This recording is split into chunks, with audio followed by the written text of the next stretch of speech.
down on the ground, but I really be jealous, cause I'm the right in their minds. In their minds, screw up with me, boy, don't go crying. In their minds, come on, every boy, there's a fight. In their minds.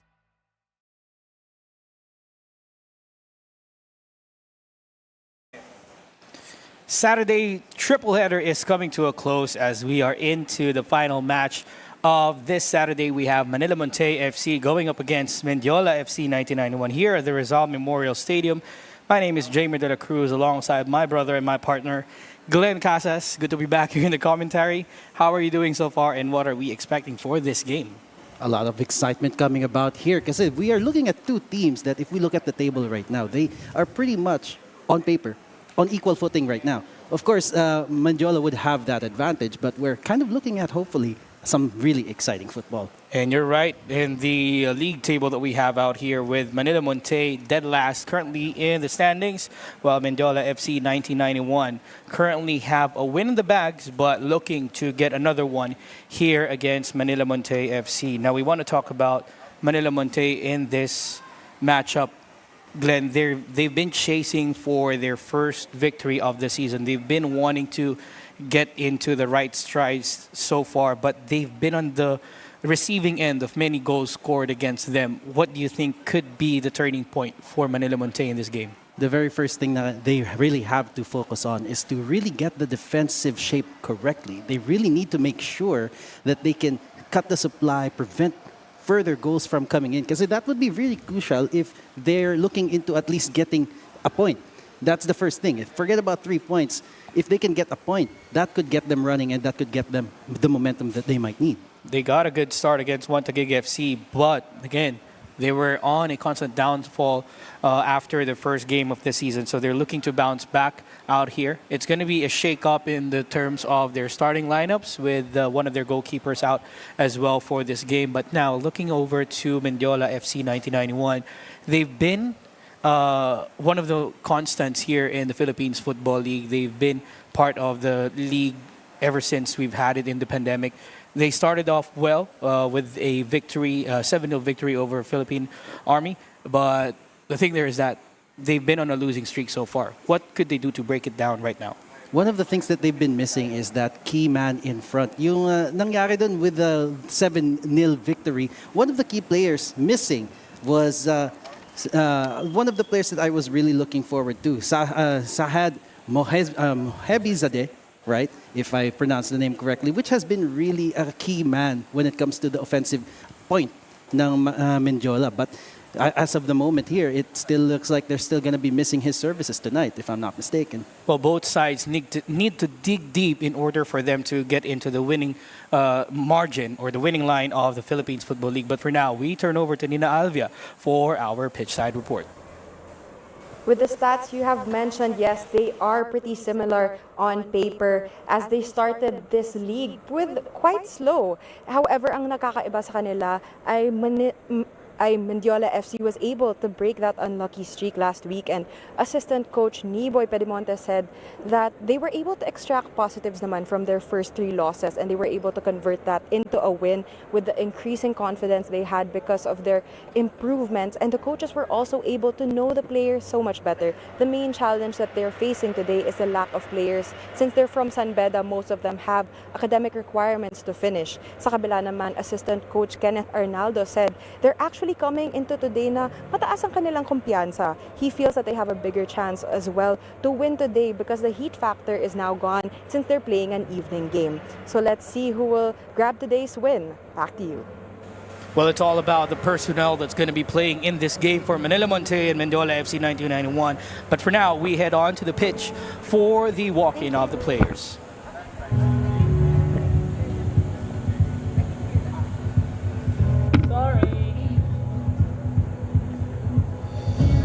And now, the moment we've all been waiting for. Let us welcome the teams of Manila Montet FC and Mendiola FC 1991.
Manila Monte FC are in the hunt for their very first win in the Philippines Football League. As a newcomer, we are looking into a possible historic moment for Manila Monte FC as referee Michael Barajas, Hussein Magusara, Ryan Flores, as well as John Mike Basinang will be officiating this game.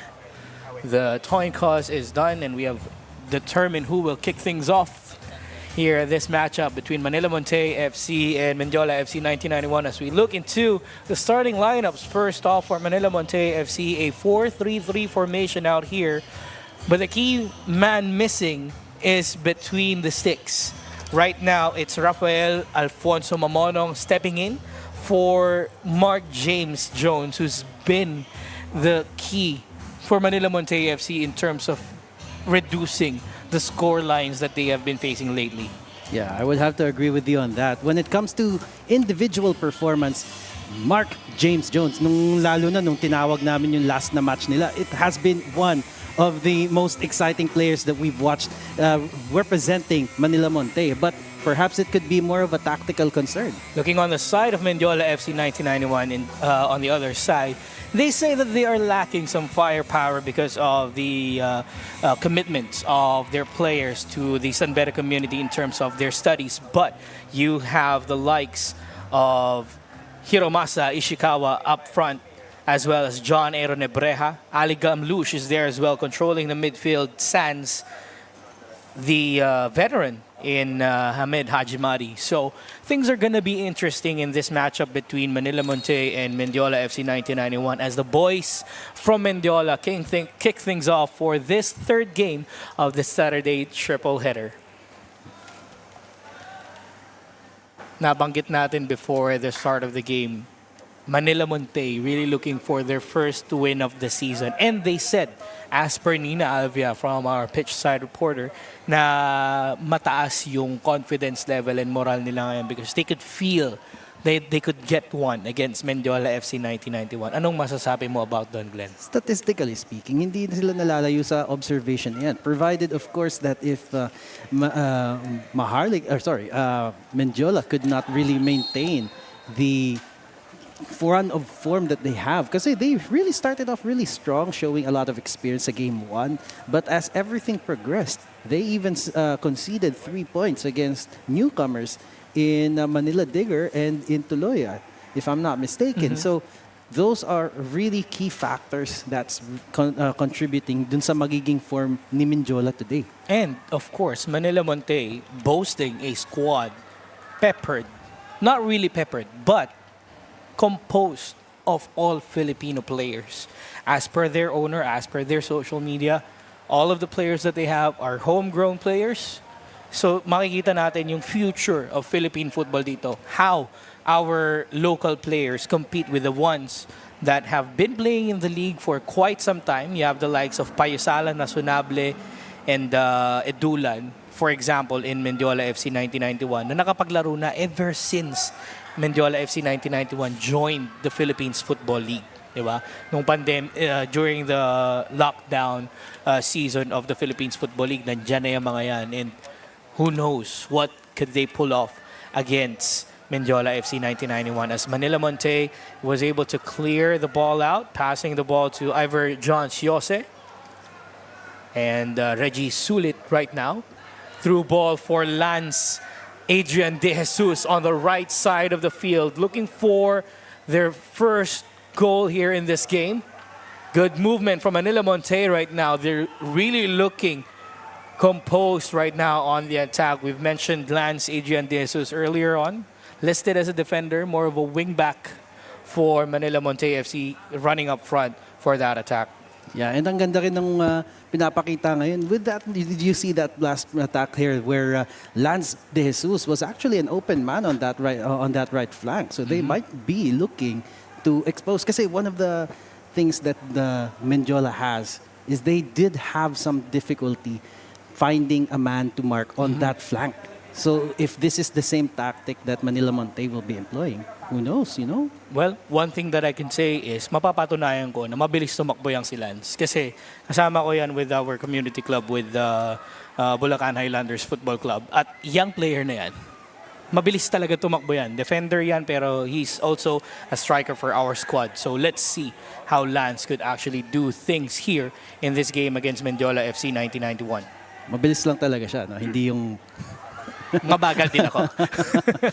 But here's Mendiola FC 1991 on the attack.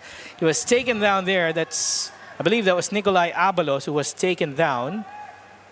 Or rather, Hiromasa Ishikawa. He was asking for a foul there, but nothing has been given by Michael Barajas.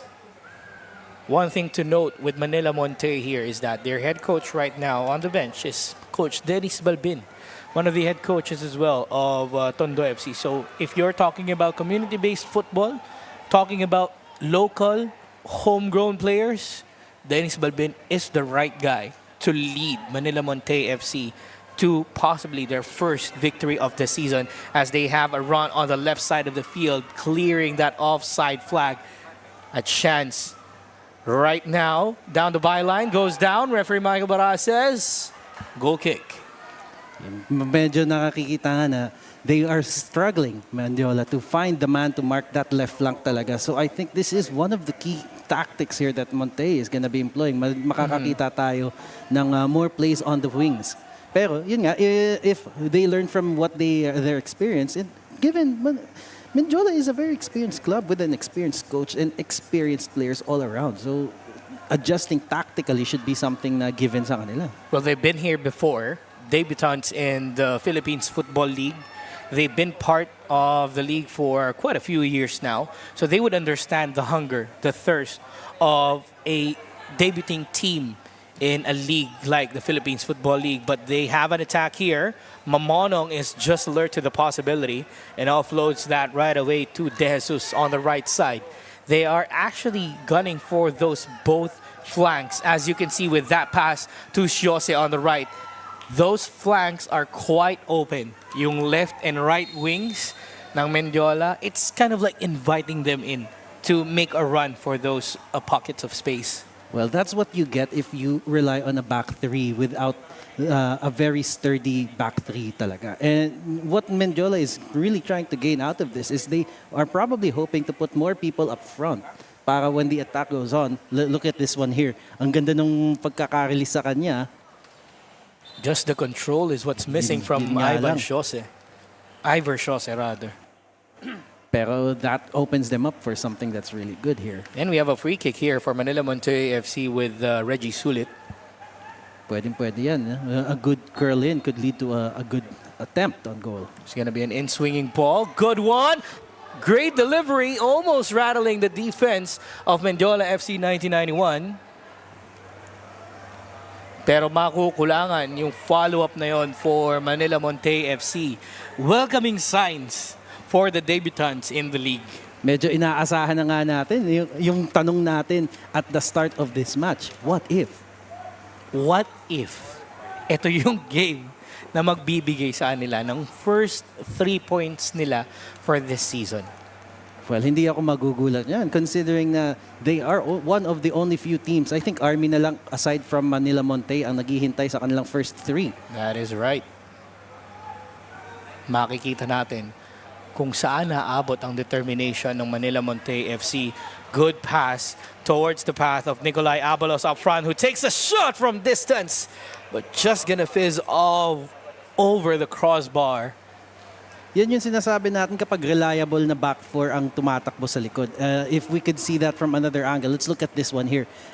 Good long diagonal pass to change the direction. Pero dahil apat na nagbabantay, as soon as he gets the ball, there's already someone marking him down. And that would be your friend, Lance De Jesus.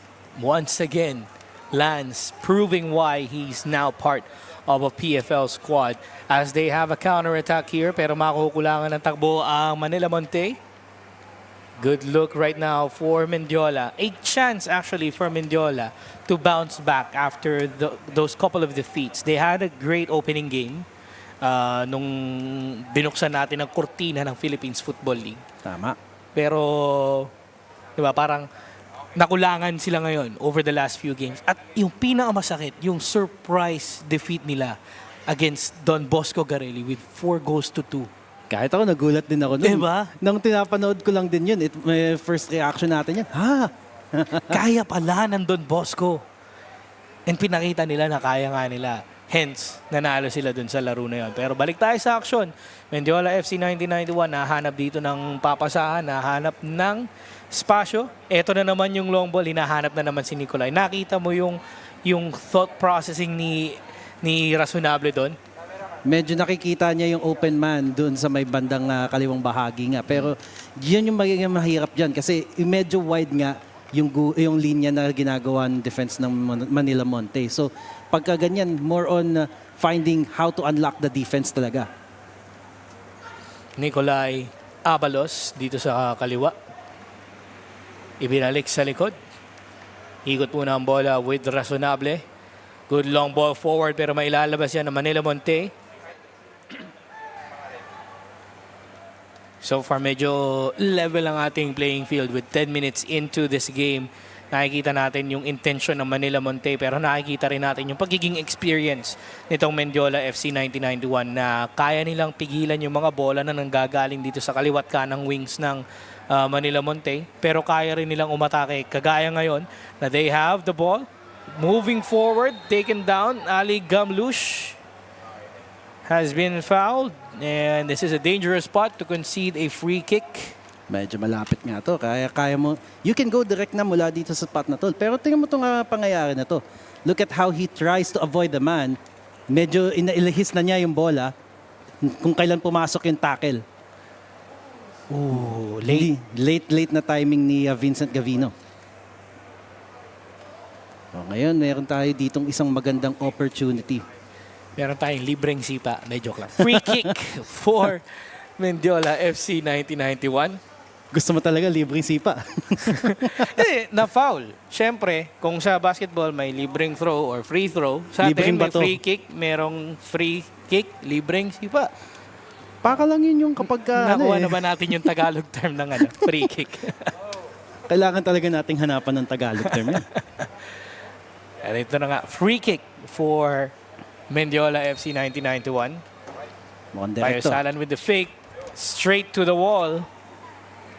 Naasahan niya siguro na kaya niyang iangat over the wall at magdidip yung bola. Pero mahirap na skill i-master yun. Kailangan mo lagyan ng magandang spin yung bola, pektus. Kailangan, ang practice target mo dyan is yung lata ng gatas. Ilalagay mo sa top right corner or top left corner para yun yung pinaka-target mo. Ba, pinire-relieve mo yata ang kabataan mo, kaibigan. Siyempre, sinubukan natin dati yan.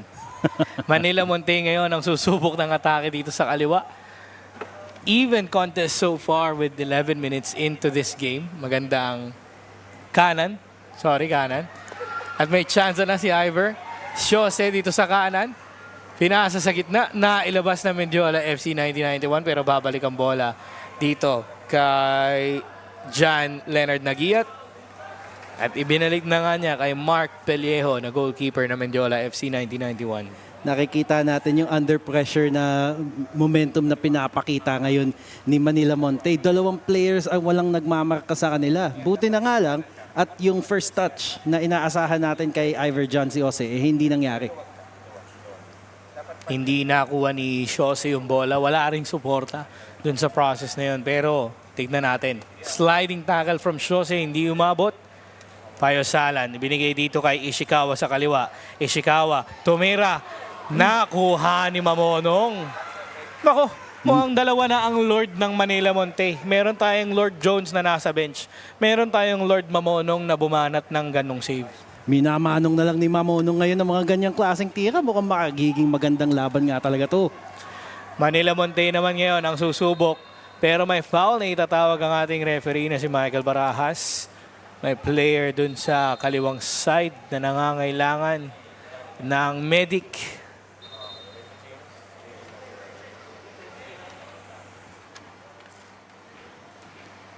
Mukhang nakahiga pa rin. Ayan, meron tayong replay dito kung ano ang mga pangyayaring yan. Ito yung run ni Payosala na binigay niya kay Ishikawa. Ito yung save. Bang! Napakaganda naman ng full stretch na save na yan. Kinailangan niya talagang lumundag ng ganong kalaki. Cat-like reflexes ang pinakita doon ni Rafael Alfonso Mamonong. On your screens, Coach Dennis Balbin na embedded sa community football with Tondo FC and now head coach of Manila Monte. Pinagkatiwalaan siya ng owner ng Manila Monte to guide his team to their first, possibly their first PFL win. Pero ito na ngayon, ang Mendiola FC 1991. Great through ball papunta kay Nicolay Abalos pero kinulang yung takbo ni Abalos doon. But a good pass galing kay Ali Gamlush. Either kinulang yung takbo ni Nicolay Abalos noon or medyo napalakas ng konti yung bola. Pero yung thought process, the idea na i-release si Abalos through that through ball, medyo ang ganda ng ganong klaseng pasa. Yun yung mga tipo ng pasa na binali mo yung offside trap at nailusot mo rin papunta dun sa striker mo. The only thing na kailangan gawin ng striker mo is mag-focus na habulin yung bola. Pero tandaan mo, yung timing ng striker ang kailangan dyan para mag-work yan. Kailangan natakbo ka na. And talking about timing, na-timingan na naman ni Mamonong yung bola doon.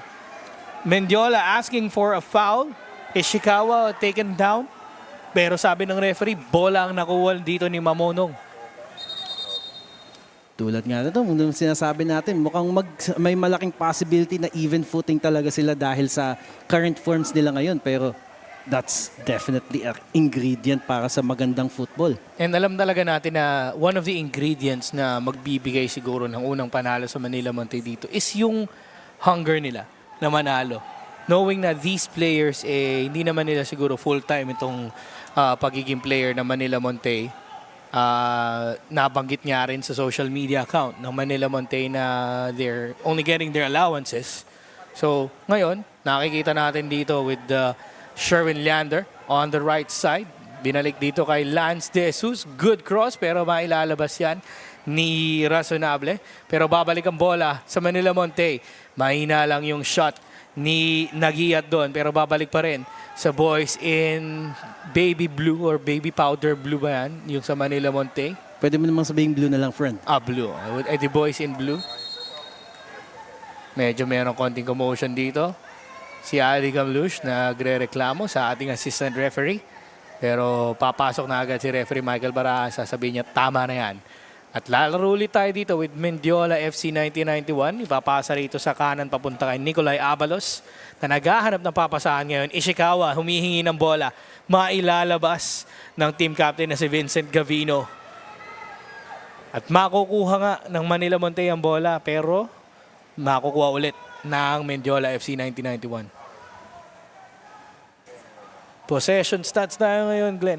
52-48. Virtually level yung possession na yan. Kasi wala naman ding nagagawa masyado ngayon si Mendiola FC 91 in terms of their attacks.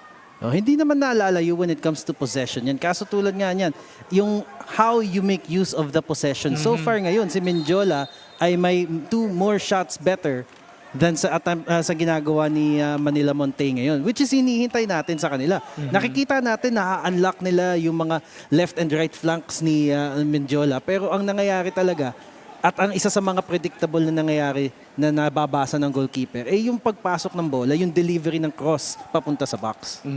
Hindi lang matimingan ng maayos ng strikers or ng forwards ng Manila Monte yung mga bola papasok, pero kung matatimingan nila ng maayos yun, they could be on the better side of the shots on target. Pero ngayon, merong chance ang Mendiola FC 1991 with a free kick.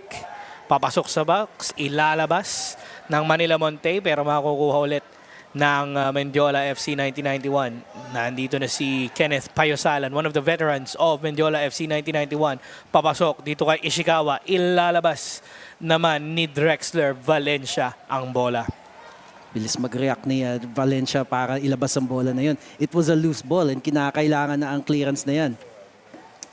17 minutes into this game, still 0-0. Manila Monte FC really showing na kaya nilang sumabay dito sa masasabi nating mainstays ng Philippines Football League. And coming from a team na kakabuo lang and mostly composed of young players, nakikita natin na kaya nilang sabayan ang Manila Monte. So far naman sa mga observation ko naman from their early games, medyo may kalakasan nga talaga sila when it comes to the first few minutes kasi nga andyan pa yung full fitness nila and all. Pero as the game progresses, doon natin nakikita na nawawalan ng concentration si Manila Monte. And yun yung critical. Kailangan nila ma-maintain yung level of alertness nila. Punta naman tayo ngayon kay Nina Alvia para sa ating pitch side report. The challenge Manila Monte has right now is they're going up against a team as hungry for a win as they are. Assistant coach Kenneth Arnaldo further says that there is no change in their mindset actually because they're still following Coach Dennis as always and they're still taking each game as an experience on their record. Sabi din niya na ang kanilang playing philosophy is to pass first before everything else, so the outcome of tonight is definitely dependent on how well they perform this. Coach Kenneth did say that winning isn't everything, but he still wants them to win with style. Jmar and Glenn? Thank you so much, Nina Alvia. Grabe. During that pitch side report, there was a chance for Mendiola FC 1991 at mukhang pinapatunayan dito ni Rafael Mamonong na deserve niya ang title na galing din kay Mark. Parang gusto niya ring matawag siyang Lord Rafael Mamonong. Mukhang may nagbabagang labanan pala para sa first choice goalkeeper ditong si Manila Monte. Hindi ko alam. At healthy ang laban na yan kasi ilalabas nila yung skills nilang dalawa. Pero talking about Nina's pitch side report, gusto siguro dito na Mendiola FC 91 to still get a victory despite the number of players that they don't have right now because of their school commitments. At they want to win in style against Manila Monte. Kasi it seems like Manila Monte takes Mendiola FC 1991 as a stepping stone to a possible victory in the Philippines Football League. At ayaw mo naman na ikaw yung team na yun kasi pwede mong sabihin na, yes, may panalo na ako sa league. Pero bakit kailangan mo yung gawing stepping stone? Ganun ba ako pagkababa para sa'yo? Pero sa ngayon, yun ang nangyari when it comes to the case of two newcomers. But, Manila Monte still proving a point that they can finally put some numbers onto the number of attacks here. Medyo tumibok ng konti siguro yung puso niyan ni Mark Pelejo. Si Marcus Lorenzo Acot yung nag-header na yun for Manila Monte. That's their first shot on goal. Not on target, pero a welcoming sign for the boys in blue. Ayan na, boys in blue na para sa'yo, ha? Oo naman. You know naman how I like blue, di ba? But claret is key. Ay! As Mendiola FC 1991 looking for a foul pero hindi bibigay ni referee Michael Barajas. We know how an enforcer like Michael Barajas controls this game. Sabi nga natin paminsan, yung referee yung minsan nagdi-dictate ng flow ng game. At itong si referee Michael Barajas, he's not letting the players get into his head. Speaking of dictating the game, if my eyes did not deceive me, I think na-control ni referee yung bola ng konti dun. Oo. Alam mo, yung si referee Michael, merong mga magagandang first touch yan eh. Na nakakalaro natin paminsan-minsan yung si ref eh. So, diba? Medyo napangiti pa nga siya dun sa control niya. Manila Monte right now being pressured. Mamonong almost losing his Lord title there.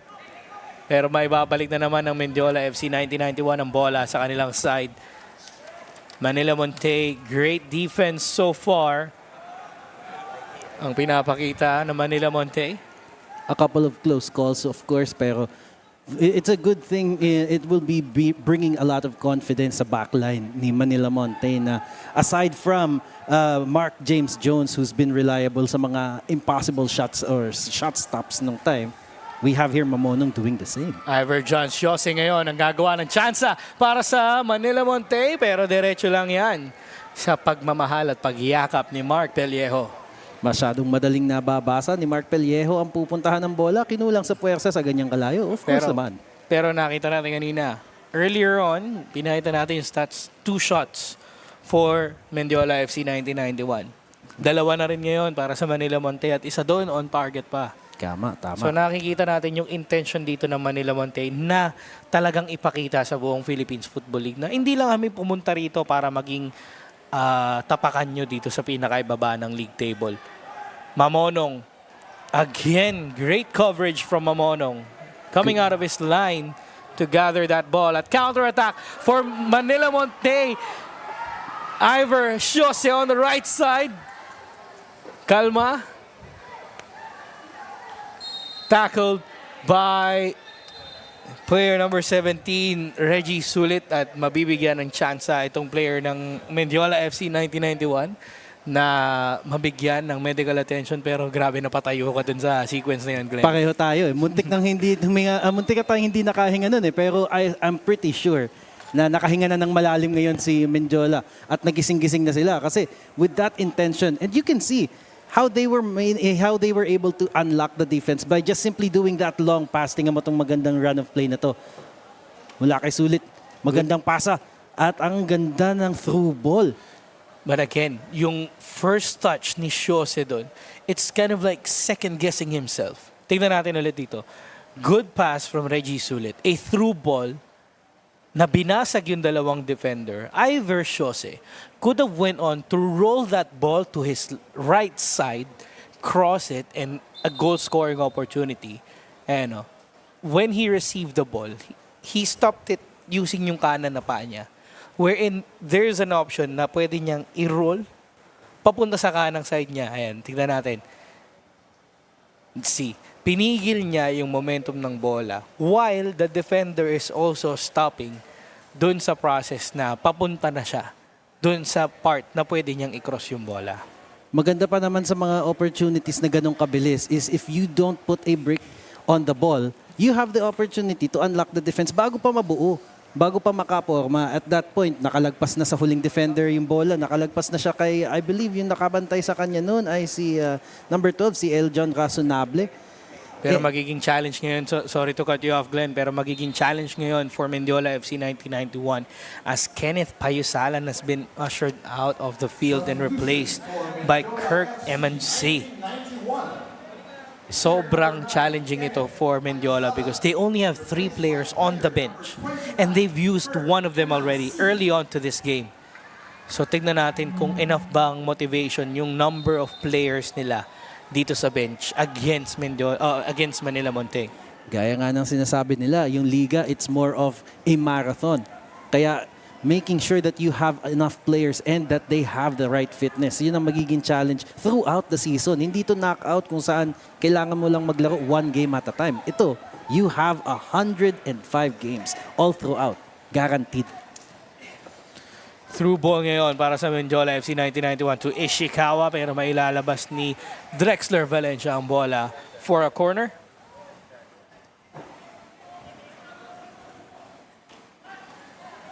Mukhang as per normal lang din. A lot of people on the defense may naiwang dalawa in case of a counter-attack and mukhang nagpalit sila ng personnel. Looks like si Yusuke Nita ang kukuha. Yusuke Nita ngayon ang kukuha ng bola para sa Mendiola FC 1991. Not a deep bench for them. 3 players on the bench. One of them already introduced with Kirk Emancy. So, problema nga yan para sa Mendiola FC 1991. But again, sabi mo nga, Glenn, this is a marathon. It's how you prevail in the end.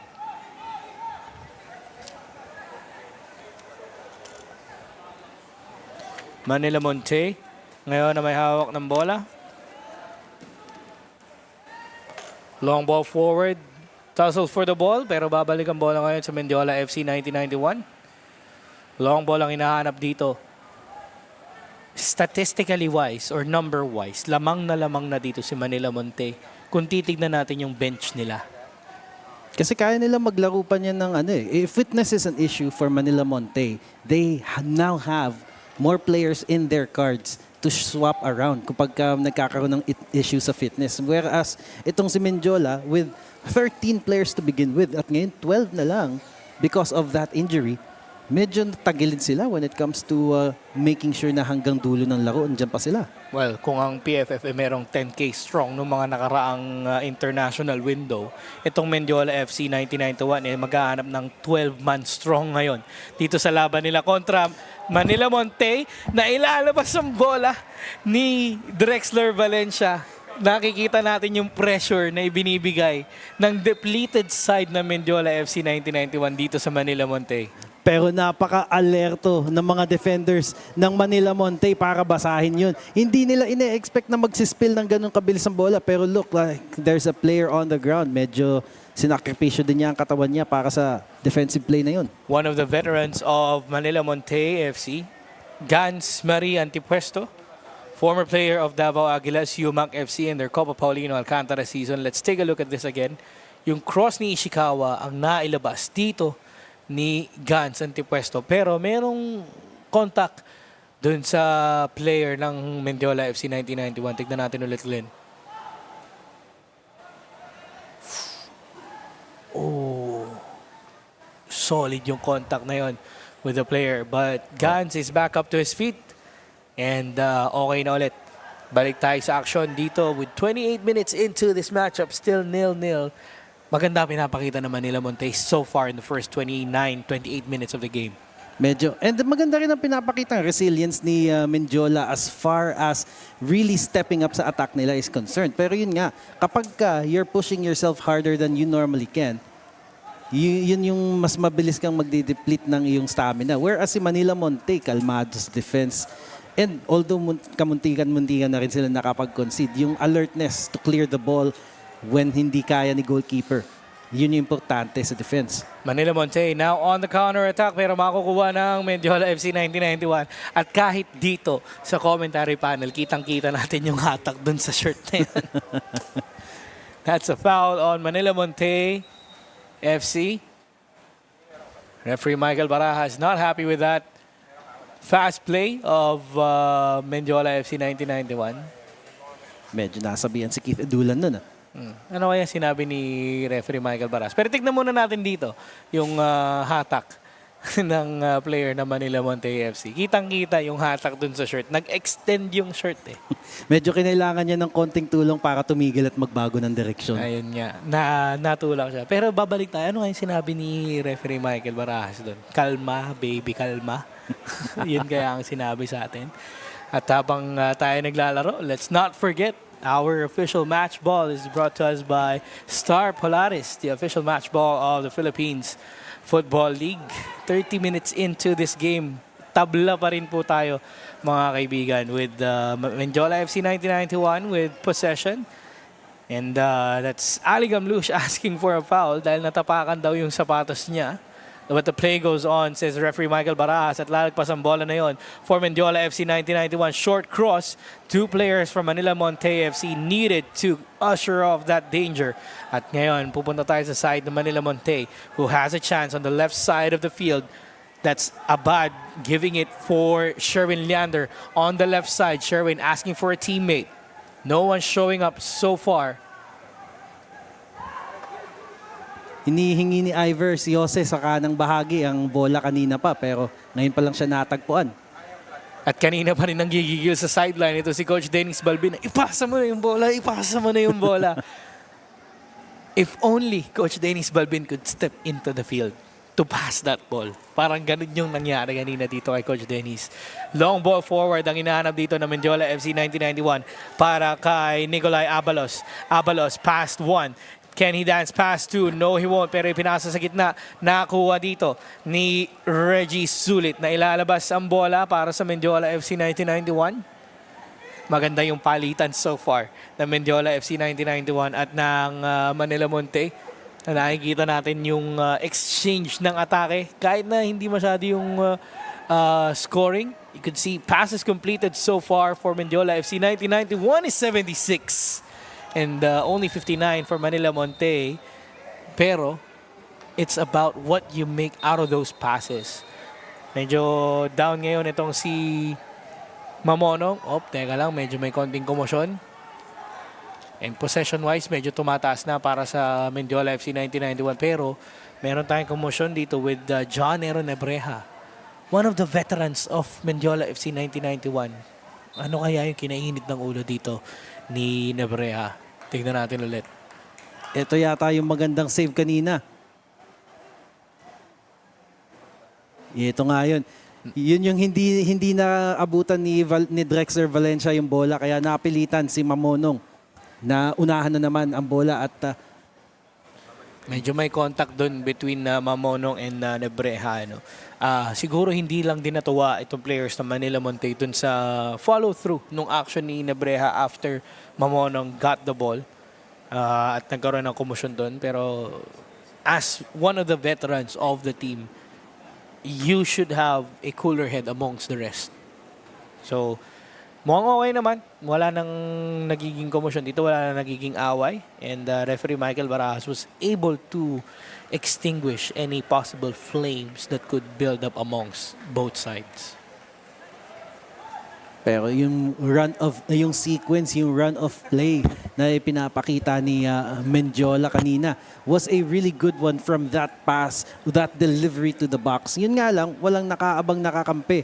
And that's one of the key importances here na nakikita natin. Yung organization ng defense ngayon ni Manila Monte, mas mabilis silang mag-react at mas reactive sila as a unit. Pag umaatras sila, yung defensive shape nila na maintain nila, andyan yung guhit. That's why medyo may difficulty si Mendiola when it comes to the delivery. Kasi merong 1 or 2 na bigla na lang makakaharang sa bola. Whereas on the opposite side, kanina, nakikita natin na-unlock sila kasi medyo nagiging scattered sila as soon as yung long pass na yan to the flank happens. Nakita natin dito, no, bago tayo magbalik sa laro, John Nebrea just pleading his case once again to the referee. Kaya nga, medyo nag-init dito itong si number 20 na si Allen Paul Abad dun sa naging contact ni Nebreha kay Mamonong. But things are looking well for the goalkeeper stepping up into the sticks for Mark James Jones. Chance ngayon para sa Mendiola FC 1991 with Ishikawa on the right side. Binigay dito kay Nicolay Abalos. Abalos matatakpan dito ni De Jesus. Ishikawa with the pass. Nebreha with the goal for Mendiola FC 1991. A great response to what happened in the commotion. And Mendiola FC 1991 are into the scoring sheet. Medyo napanggigilan nga ni Nebreha yung bola na yun. But the pass, the delivery to get the ball to him was as exactly as you needed. Yun yung talagang pinapractice mo sa training ground. Let's have a look at that again. Look at how the delivery was from Ishikawa here. Nice pass. And almost a good delivery, kaso nga nagkaroon ng panic. That was the delivery from Ishikawa, and all Nebrea had to do was to use his height advantage over everybody and score the goal for Mendiola FC 1991. Beautifully done, that one. 1-0 para sa Mendiola FC 1991, courtesy of their veteran John Nebreha. And a chance on the other side, but Mark Vallejo was able to commit and get that ball. Babalik dito ang bola for Lance and Manila Monte. Iver Jose on the right side. Papasa niya dito kay Lance De Jesus. Babalik kay Reggie Sulit. Ishikawa is there to cover and a foul is going to be called in favor of Manila Monte FC.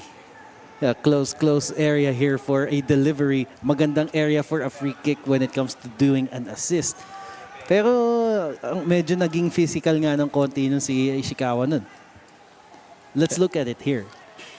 Jesus almost lost the possession. Sulit was taken down by Ishikawa.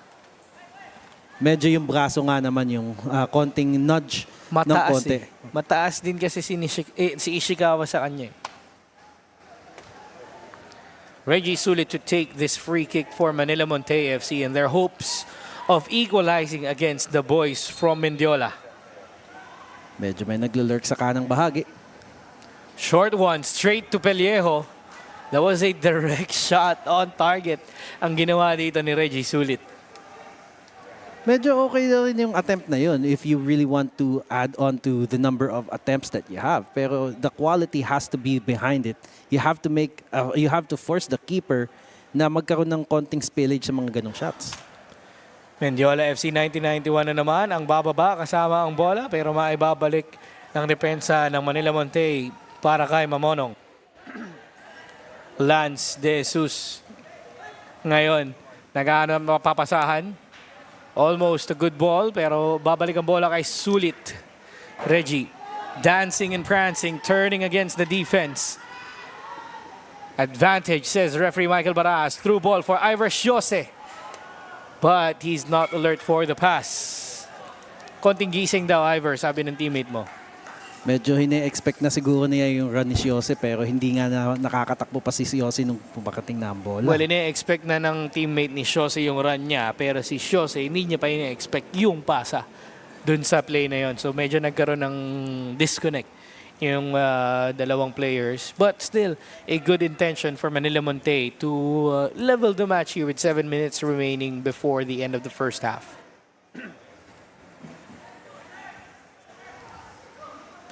Mendiola FC 1991 can afford to control the ball and have possession on their own. Magpahinga ng konti dahil they still have more than 45 minutes left to play in the remainder of the match. At yun nga, 12 players na lang ang lalaro mamaya, including yung dalawa na nasa bench nila. Magiging very big issue to, especially pag sumipa na yung fitness issues ng mga players. You cannot expect everybody to be capable of running the full 90. De Jesus ngayon na may dala ng bola para sa Manila Monte. Ipinasa dito kay Akot. Pero makukuha na naman ng Mendiola ang bola. Los Ios Valientes del Mendiola ang haatake. Nicolay Abalos dito sa kaliwa. Nailusot ang bola with a through ball. Long ball forward. Ishikawa. Mamonong is there to cover and clear it out for a corner. Aside from Mamonong, very, very good reaction from Antipuesto to chase down that ball and just shorten the avenue na po kailangang galawan ng goalkeeper, si Mamonong. Let's look at this again. Nutmeg from Nicolay Abalos. A cross to the path of Ishikawa.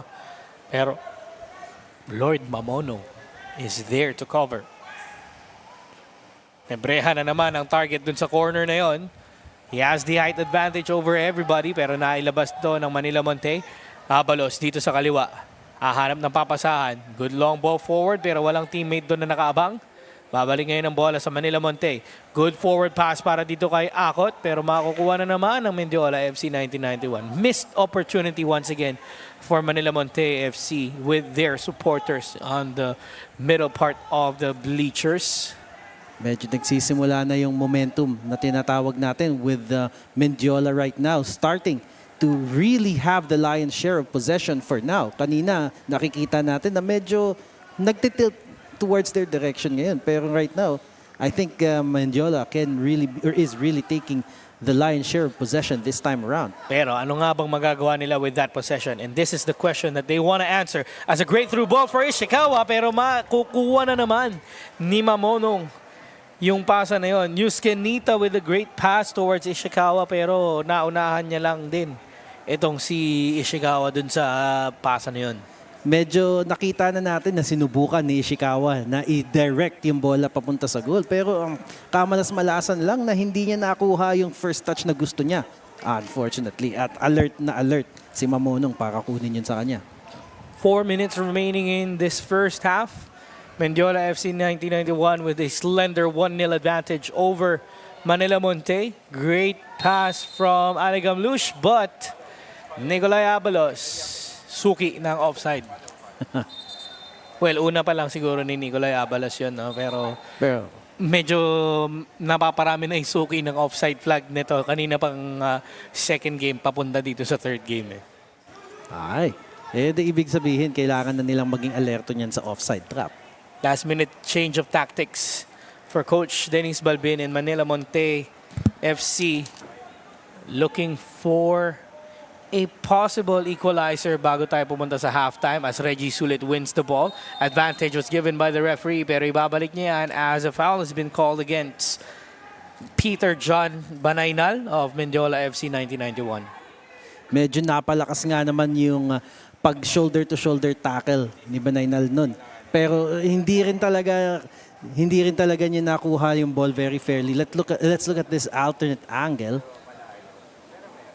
Medyo, I think nakalagpas na nung time na yun. Pero dun mo makikita sa isa sa mga angles na yan kung saan binraso niya talaga at natumba ang kanyang katunggali. Well, binalik dito ni Michael Barajas yun, no, for the first infraction na binigay niyang advantage. So, a free kick right now for Manila Monte FC. John Leonard Nagiat will take this for the boys in blue. Chip inside the box. Header in. Pellier with a great save. Mark Pellejo keeping this one in the box for them, not able to concede. Pero napakalapit talaga yun. Another chance pero lalabas ang bola para sa Mendiola FC 1991. Glenn, are we in for another battle of goalkeepers out here? You know what? I have no doubt na this has the potential to be. Kasi nakikita natin, fantastic saves coming from Momonong. And now, Mark Pellejo making some fantastic saves on his own. Talagang nagsi-step up yung mga goalkeepers ngayon dito for Manila Monte and Mendiola FC 1991 as we have less than 2 minutes remaining in the first half. Also, plus some stoppage time. Good turn, pero makukuha na Manila Monte ang bola. Just too strong for Manila Monte to chase. At sa isang iglap lang, now Mark Pellejo is feeling the pressure on the other end of the field. Wake-up call sa kanya yung naging shot ng Manila Monte as they try to win possession once again. Nebreja lost it. Now a chance for Manila Monte with Akot. Great through ball for Ivor Jose, who's not able to get the ball once again. Medyo napasabay tayo ng reaction nun because that was a perfect opportunity for Ivan Siose to really break the defense with that run. Pero yun nga, the ball just went a little bit too ahead of him. Foul on Reggie Sulit as a strong tackle from behind came in. Lucky to go away with the caution. Itong si Reggie Sulit.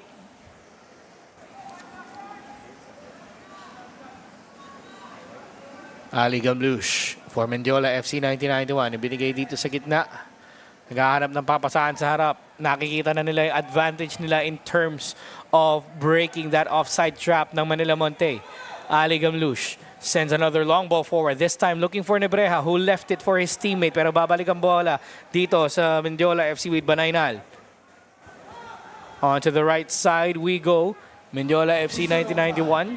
2 minutes. Being held really well by by Manila Monte as our stadium announcer gives us a 2-minute stoppage time here in the first half. May foul lang itinawag doon ni referee Michael Barajas. Another good opportunity na naman para i-threaten ang goal ni Manila Monte from this direction. Hindi yan masyadong malayo. That can actually be taken direct if you have enough power and can curve or could really put that spin on that ball. Pero let's see kung mag-o-opt sila for just passing it. It was a tackle from behind that was sufficient for a foul as the delivery inside too strong for everybody to chase at lalabas ang bola para sa goal kick.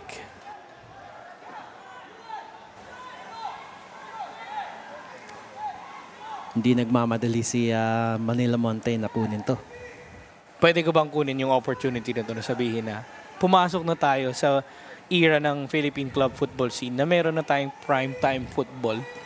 Alas 9 ng gabi, 9:46, naglalaro pa tayo dito sa Rizal Memorial Stadium. Who would have thought that we could have a triple header like this in the Philippines Football League na halos kasabay ng mga time slots ng mga liga sa Europa? Ba, magandang opportunity. Diba? Yun nga lang, medyo mahihirapan na ngayon sila kung para kanino sila magpupuyat. Ayun nga lang. Siyempre, yung mga kaibigan ng French owner ng Manila Monte na nasa France ngayon, malamang ang sinusuportahan niyan, Manila Monte. Tropa niya yung owner Siyempre, show your friends your best support, di ba? Of course naman. Mendiola FC 1991 looking to close this first half on a high note as Nicolay Abalos gets the ball through pass for Ali Gamlush pero mapupunta yan kay Lord Mamonong. And that is it for the first half. Plenty of action to talk about, Glenn. But what's your takeaway in the first half? Well, it's exactly as we may have predicted on paper here that Mendiola would have the slight upper hand, and they are showing a little bit of their age here in the league, being able to keep composed, being able to keep calm. And tulad nga ng sinabi ko, Manila Monte really has this tendency to really give it a good shot in the first opening minutes of the game, but as it runs out, that's where they would really concede. Well, a 35th minute goal from player number 35, John Aaron Nebreja, is the only one separating us here at halftime. It's Mendiola FC 1991 1, Manila Monte FC 0. We'll be back in a few minutes.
When a national team plays, the whole country is focused. Every grandmother, every child is proud when they hear the anthem and when the country come on the pitch. And for me, be part of such a national team representing a country is the highest as a coach, but also as a player you can achieve. I'm very proud to be Filipino, but I've never looked back and regretted the decision that I made to play for the Philippines. I believe that me, along with many other names on the list, have progressed Filipino football, and I want to do that for as long as I can throughout the rest of my career. I'm an ambitious coach. When I go somewhere, I want to be the best. I want to achieve goals, and all the people around me have the same goal. And we want to go to the Asia Cup in 2027. That's the next edition in Saudi Arabia. We want to go there also with ambition, not only to be there, but also try to get past the first round and to reach further and to show in Asia that we have the potential. You have to have a dream in life, not only in football. And if you have that dream, you have to work for it. You have to make your development, you have to live for that dream. You have to leave certain things and to achieve your goals. For me, my goal is to make a difference. May it be to inspire the new generation to do better with the results, or to actually do something at the moment and give the country a win, or even give them the best rankings that they could have.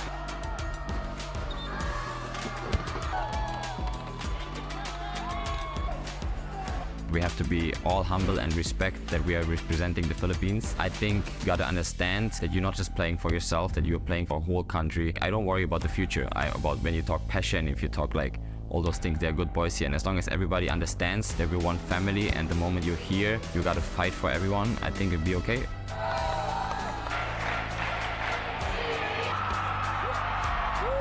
When people write me off or people write the team off, I want to prove them wrong and say that no, we can, and it's something that I believe in. I think that's what it comes down to. If I didn't believe in this team, the way they want to move forward, I wouldn't be here. That for me speaks a lot. I want to prove everyone wrong, and I believe that this country, this team have got a lot more to offer still.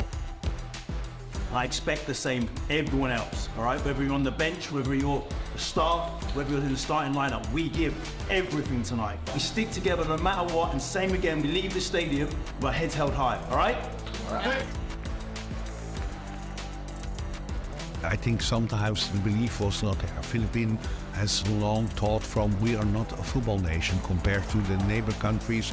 We are not the same standard. I think we have to stop that belief. We have to start believing that Philippines is a football nation with huge potential. We need to get sponsors on board. We need to get government on board. We need to get support of fans. And we need to believe that we can be competitive with every nation on the continent, and that we also can achieve our goals on the highest level of football. Go out, play with your heart, play with your soul, play for the fans, believe in it, fight it for it, and go out for it. Do it together, guys. We can do it. Good luck, come on! Come on!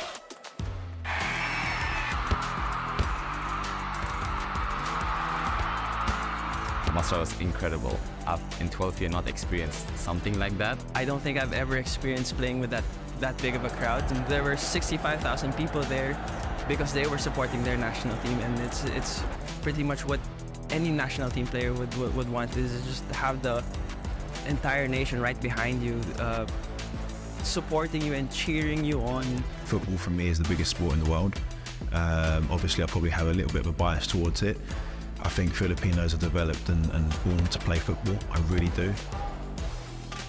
If Philippines can play in the biggest sport in the world, because don't doubt, football is the only and biggest sport in international world. All over the world, people kick a ball. Every child play football, and has also a huge impact on the people of a country. You bring the people together, united the country.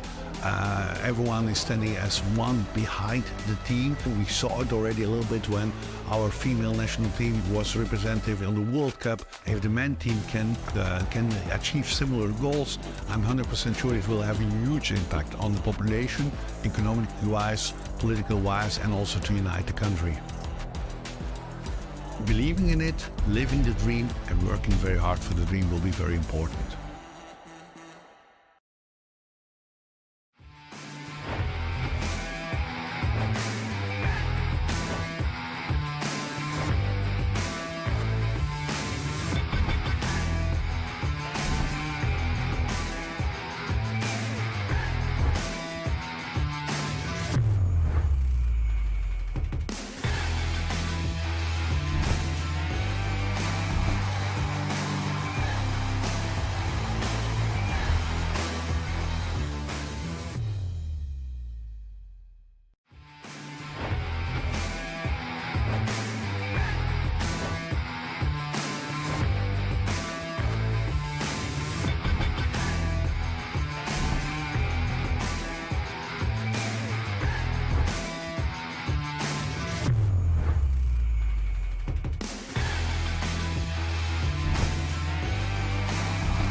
always trying to put me down on the ground, but I always be jealous, cause I'm the right in their minds. In their minds, screw up with me, boy, don't go right in their minds. Come on, every boy, there's a fight in their minds.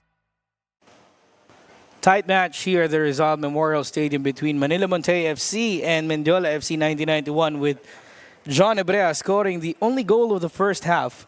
Let's turn to Nina Alvia for our pitch side report. Nasabi na before the match na acknowledge naman ni Coach Niboy ng Mendiola FC na ang biggest challenge nila for tonight ay ang kulang sa players. Kaya if na-notice nyo, there are only 14 players in total with 3 substitutes at the ready. And this is because of their academic requirements, and there are actually others who are injured according to Coach Niboy. To tackle this, Coach Niboy looks to Hiro Ishikawa to be the team's role player at kay Yuan Renya naman for his leadership to guide the team. Malaki ang belief ni Coach Niboy sa bawat isa to close out tonight's match, but at the end of the day, no matter what the result may be, he just wants them to keep going. Back to you. Thank you so much, Nina. It doesn't seem to be a challenge right now for Mendiola FC 1991 as they lead by a 0-0 over Manila Montet FC, but we still have 45 minutes to go, Glenn. Mahaba pa tong laban and malalim ang bench ngayon ng Manila Montet FC kontra Mendiola FC 1991. Ano masasabi mo dun sa binigay sa atin ni Nina? Doon na lang talaga mag-reflect yan mamaya at the latter stages of this game, kung saan doon mo makikita kung saan papasok yung depth ng team mo, kung gaano kalalim yung bench mo, kung kailangan mong humugot ng kapalit, kailangan mong mag-adjust tactically. You have to have a lot of cards in your hand. Kung si Ishikawa ang pinagkakatiwalaan ng Mendiola FC 1991, sa kabila naman si Mamonong. But we take a look at the match stats so far. Virtually even in terms of possession, 54 for Mendiola, 46 for Manila Montet. But the shots so far hindi rin nakakalayo, Glenn. There are plenty of chances for Manila Montet to equalize into this second half. At based dyan sa stats na yan, they have the opportunity to make it in this second half. Yeah, and if you can look at the stats that Mendiola is trying to show here, they have this ability to be slightly more dominant, to have that slight edge. But like what we said, football is definitely not a game played on paper. These meager stats is not mountainous enough na hindi na kaya pa siguro mahabol ni Manila Montet ang ganyan. Nabanggit nga natin kanina, Ishikawa ang pinagkakatiwalaan on the side of Mendiola. On the other side, Mamonong has been offering all of his body on the line for them to make something out of this performance as we start the second half with Mendiola FC 1991 attacking from left to right. Hindi naman titigil dito ang Manila Montet FC with their opportunity of a lifetime to get their first ever 3 points or possibly their first point in the Philippines Football League. Well, there is no doubt that the possibility is still there para sa mga teams na to. Kasi makikita mo nga naman na medyo may panggigigil pang natitira sa paglalaro ni Manila Montet. Iver Shose ang makakakuha ng bola para sa Manila Montet FC. He's been quite dismal in terms of receiving the ball in the first half. Pero so far, helping out in defense whenever he can. Yan ang pinapakita sa atin ngayon ni Iver. Yung speed at saka yung magiging stamina ang magiging turning point niya dito. Pero just like what you said, being able to run after the ball is very different from being able to use the possession wisely. Well, right now, that's the question that we need to ask Mendiola FC 1991 if they could make use of their possession wisely. Coach Niboy Pedimonte, we've already known him for quite some time here in the Philippines Football League. At alam natin na he wants to start a half strong in the first 10 to 15 minutes. At yan ang pinapakita nila dito. But Mamonong was able to gather the ball easily there. Pero babalik ang bola para sa Mendiola FC 1991. May foul nga lang na itatawag dito kontra kay player number 13 na si Sherwin Leander. Si Sherwin Leander, when he almost received the ball and after losing it, medyo tinry niyang habulin agad yung bola. Poor control from him, and now that was a very poor tackle from behind. Was a tackle from behind? One would argue na may nakuha niya naman yung bola, but still, a contact warrants a foul, lalo na kung yung tackle is nanggagaling sa likod. And here's a free kick coming in for Mendiola. Razonable sends the ball forward, looking for a teammate. May lalabas na Manila Montet. Sinong lilinis niyan? Si referee Michael Barajas na lilinis as there's a foul called against Mendiola FC 1991. Medyo nanggigigil nga tulad ng sinabi mo itong si Mendiola in the first 15 minutes of the game. Look at how that play went. Medyo scattered pa ng konti ang defense ni Manila Montet trying to desperately find clearance dun. Buti na nga lang at nasalba sila ni referee with the foul being called. And also, no, we have to be alert. No, not only us, but our viewers have to be alert as it's high time for us to say hello and say hi to our viewers. So, yung mga nasa comment section dyan, di ba? Ito na yung pagkakataon natin para makausap natin sila maya-maya. Habang nagiinit ang laro ng Manila Montet at ng Mendiola FC 1991, Nebreha with a pass, looking for a teammate, pero makukuha ba ng Manila Montet? Hindi, mababalik yan dito kay Keith Edula, nahahanap ng pasa dito sa kabila. Nilipat nila ang laro sa kabilang side, sa kaliwa. Magandang passage of play pero medyo nahaharangan pa rin sila ng Manila Montet sa side na yan. Abalos yung recipient ng bola na yon, babalik ang bola sa likod ng Mendiola FC 1991 at mukhang ito na yung chance na makabati tayo ng ating mga viewers. Jeremiah Biagtan na nanonood sa ating YouTube stream. Hello, good evening sa'yo. Mendiola FC 1991 with a chance pero mailalabas ba ng Manila Montet? One fake, two fake, Mamonong with another save, but John Nebreha is the man in the middle. Once again for Mendiola FC 1991 to score the second goal of the match. Hinahanap na ni Mamonong ang defenders niya dito. He can save the initial stops pero it would be difficult for him to clean up lalo na kung wala na siya sa posisyon. Scored the first one through the header. And this time around, he scores it through a scramble inside the box. Let's take a look at that again, Glenn. Ito na yung magandang layoff kay Ishikawa. At yung magandang fake, getting one, getting two players. Itong si Kirk Emancy and that assist. Medyo magiging reliable si Nebreha dito na he doesn't really have to maneuver the ball in a good position, but kapag he finds himself in a good pass na makaka-receive ng pass, he's gonna nail that ball for sure. But one thing to talk about, Glenn, you have to feel for Mamonong right now. He saved that ball from Kirk Emancy. That was a goal-threatening shot from Kirk Emancy as another attempt, this time from Ishikawa, hits the post. Pero babalikan natin yung play na yun which led to the goal. You have to feel for Mamonong. He had that fantastic first save. Pero walang teammate na umagapay sa kanya as Ishikawa tried to bend it in. Pero nakulangan itong si Ishikawa. But a chance again. Ishikawa this time around curls it wide of the left post again. Medyo nga nagigising-gising na si Mendiola FC 1991 sa kanilang ginagawang football ngayon. And gaya nga ng sinabi mo, the defenders were not alert to do the clearance after ng initial save ni Mamonong. Tandaan natin na si goalkeeper, hindi siya pwedeng mabuhay mag-isa in that box. Medyo nakakapanlumo for a goalkeeper like Mamonong who had a fantastic first half and now having to compose his back line in order to bounce back. 2-0 down ang Manila Montet FC. But let's see if they will be able to bounce back. Bago yan, shoutouts for Patrick Reyes, one of our favorite photographers. And Kim Delavin watching us from the YouTube stream. And the supporters of Manila Montet having fun in the bleachers. Di ba? Parang ganyan ka lang din nung kaya supporter days mo.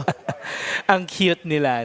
Nanonood ng football tapos naghahampasan din sila ng clappers nila. Buti nga clappers ang hinahampas. Dati bote. Manila Montet almost with the opportunity there. Pero makukuha ulit nila ang bola. Good dribble. A shot from Valencia just hitting a defender. Pero nararamdaman na natin yung pressure for Manila Montet. Pero Ishikawa now on the left side. Putting on the pressure for Manila Montet. Great pass to Kirk Emancy. Oh!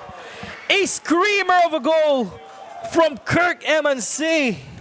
He has been looking for that back of the net since the start of this second half, and you can see the power behind the shot. Ang lakas ng puwersa nun, and yung timing, that run, making himself open on that opposite right side. Yun na lang ang hinahanap niya, yung perfect na pass. Let's see that replay here. A chef's kiss of a goal from Kirk MNC. Ishikawa out wide, then passing it to Kirk MNC with a wonder of a strike. What a worldie, you can call that. Look at this pass from Ishikawa. He was already being closed down yan, pero nice delivery and yung control ni MNC. The pass, the touch, the shot. 3 elements that could give Kirk MNC a candidacy for the goal of the week for Mendiola FC 1991. 3-0 in favor of the boys in red and white. Well, this appears to be like what we've mentioned throughout the game, that there could be some issues with fitness, and maybe in this case, a lapse of concentration on the side of Manila Monte, being unable to retain yung shape. Kitang-kita kanina nung sa offensive na yan, na walang-wala na yung formation ng defense nila when that was happening. Look at the celebration, the smile on the face of Kirk MNC, scoring that wonder of a goal for Mendiola FC 1991. Hinahanap nila yan after suffering 2 defeats. This is definitely a confidence boost for them. Bounce back mode is on for Mendiola FC 1991 as Manila Monte tries to get one of their own but wasn't able to do so. And again, 14 players listed for today is what's making it work for Coach Niboy Pedimonte and Mendiola FC 1991. 14 less 1 now because of the substitution from the injury. So talagang tagilid na tagilid sila personnel-wise. Habol natin yung mga pa-shoutouts later and let us know of your thoughts dun sa goal ni Kirk MNC. Dun sa goal ni Kirk MNC as Manila Monte trying to get one of their own as a foul has been called. Is it at the edge of the penalty box? Yes, it is, so it's not going to count as a penalty.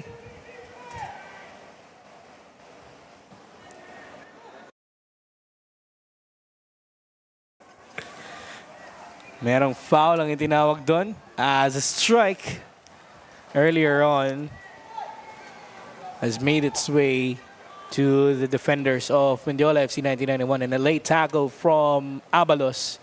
He's pleading his innocence, but the assistant referee caught him and gave the foul. May kamay. May kamay. Mamaya natin ihabol yung mga shoutout. There's a free kick for Manila Monte FC. Medyo marami-rami na sila, di ba? Yan talaga hinihintay nila yung mga shoutouts eh. From Mamaya. Tito J talaga, no? From Tito J talaga. Flavor of the night. The Manila Monte FC. May nakita ako sa comment section kanina. Sana aabot ang 200 pesos mo. Could this be the goal that they're looking for? For a 200 pesos worth of match.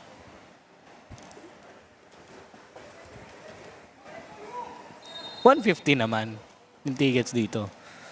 As a Libre free yata kick comes in, a strike! Oh! Teka lang kaibigan, hindi kami prepared. Almost a wonder strike. Parang tatry niya rin sana yung volley from that distance. Kasi possible yun eh. But yung pwesto niya, let's look at it. Ito, paparating na yung bola. Open na siya, kaso Kulang yung angle. Kulang. yung execution niya pagdating ng bola. Ayun eh. Oh. Paloob yung sipa niya eh. Na-realize niya na masyado palang malayo siya sa bola Had it noon. hit yung outside ng konti, yung tipong bandang right side ng instep niya, baka may chance pang magulat itong si Peleo. But it's unfortunate for Reggie Sulit for that opportunity. Hindi nasulit ang tira na yun. Magkano nga ba ticket dito sa RMS? 150 lang, di ba? For grandstand tickets. Pagkakaalam ko, And you have libre sa to bleachers. pick your team. Libre yata sa bleachers eh. I think. Yeah. Kaso kailangan mo dumaan dun sa nakakatakot na set sa likod. Kailangan mo dumaan din sa normal path ng Rizal Sports Complex. Di ba? Ayan. Oh, pag nanalo daw ba may increase? Eh, let's ask Manila Monte. But we head over first to Nina Alvia for some reports down the pitch. Jmar and Glenn, natanong ko si Coach Niboy ng Mendiola FC kung ano ang mindset na sinet niya para sa kanyang team prior to the season. At sabi niya na maliwanag ang gusto niya. He just wants his younger players to have exposure to the PFL. He admits he doesn't want to create too much expectations just because all he wants out of this season for them is to enjoy the experience and also develop the idea na kailangan magtrabaho sila at dapat makita na committed sila sa sistema. With 3-0 right now, halatang-halata ang kanilang hard work na gusto makita ni Coach Niboy sa kanila. Jmar and Glenn? So much, Nina. They're really enjoying their experience right now as they are leading 3-0 against Manila Monte, and courtesy of that wonder goal from Kirk Emancy, kitang-kita naman natin, we could see the smile from Kirk Emancy. Well, with that kind of goal, kahit naman sino mapapangiti. That was a sweetly struck volley, which kung hindi nare-realize ng mga hindi masyadong nanonood ng football, striking the ball nang hindi siya pinapalanding sa lupa is a very critical and difficult skill. Kailangan mong mahuli at matsempo yung sweet spot ng bola habang nasa ere pa. It takes months, no, years to perfect the craft of a volleyed shot like that. And Kirk Emancy has shown us how he tries to perfect it for himself. Ngayon si Mark Pellejo mukhang now the least busier of the two keepers. He has to keep the concentration level up. Kasi the thing that really bothers a lot of keepers, especially in a side where the team is dominating, is the surprise attacks. Makalma muna dito si Mark Pellejo bago siya malagabog ng Manila Monte. Pero dito naman sa kabila, Kirk Emancy ang aatake para sa Mendiola FC 1991. Good pass na naman papunta dito. Sana kay Nebrea pero mailalabas ng depensa ng Manila Monte FC. At aatake naman itong si Ivor sa kanan. Pero mawawala yung pasa na yun. Sayang naman.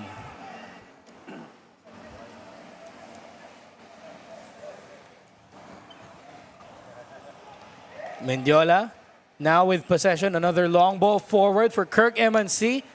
Beats the offside flag. Sends it in. Deflection. Diretso yan. Papunta kay Mamonong. Medyo nagiging favorite tactic na ni Kirk Emancy ang pagtambay sa kanang bahagi na yan. Kasi nakikita niya that's where some of the defense is really lacking for the side of Manila Monte. Look at this ball again. Caught by Mamonong, the star Polaris, the official match ball of the Philippines Football League. Ito na ang tsansa with Lance De Jesus. Tackled well by Mendiola FC 1991. No foul, clean tackle says the referee, but Abalos just couldn't control the ball and keep it in play. Players down on the pitch for Manila Monte. It seems like it's John Leonard Nagiat who's currently down. At ang pagbabalik ni Lord Mark James Jones sa Philippines Football League after a spell of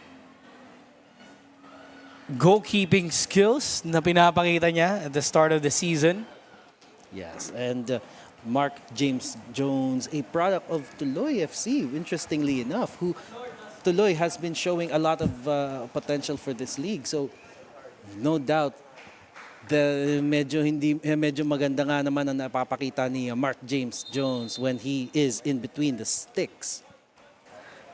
The Lord has risen, sabi ng ating mga fans sa ating comment section as Mark James Jones is into this game. But we will have quite of a hydration break habang merong player ng Manila Monte na binibigyan ng medical attention. Medyo trick nga naman ang buwan ngayon kaya sobrang init. Replaced by player number 1, Mark James Jones. And that's the confirmation that we've been waiting to hear. Mark James Jones back into action for Manila Monte FC.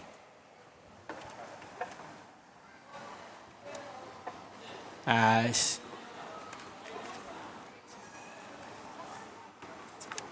we are looking into those substitutions.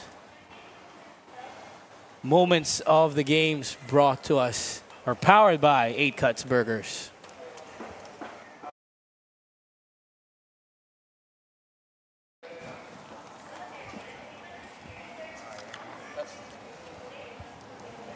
So a couple of substitutions came in for, or actually just Mark James Jones has been the confirmed substitution so far for Manila Monte.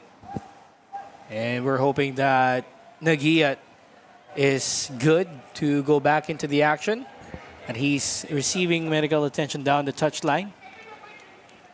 But his day is done, as per Coach Dennis Balbin. And pinasok niya na dito si Dave Deloso, which is also another experienced player of Manila Monte FC, guiding the young ones here in their debut season in the Philippines Football League. If I'm not mistaken, Dave Deloso also had a stint with Mendiola FC 1991, but feel free to correct me on that one, mga viewers natin dyan. So could be potentially a welcome back sign for his club. While the ball is out, pwede na tayo mag-shoutout. Jerry Valle Cruz, Andrew Ramizares. Ayan. Meron pa tayo si Mark Sumastre. Nanonood ata sa ating Facebook stream. Ayan. Singit lang tayo ng konti. Oh, baka makalimutan natin. Baka magalit sa atin. Our dear friend, David Abelio, is watching all the way from Rome, Italy. And also our good friend, the other David Diaz, watching from the City of Smiles, Bacolod City. Di ba? Bigkas mo kanina, Bacolod? Bacolod. Bacolod City. Si Coach Chot David Diaz. Miss na tayo nun.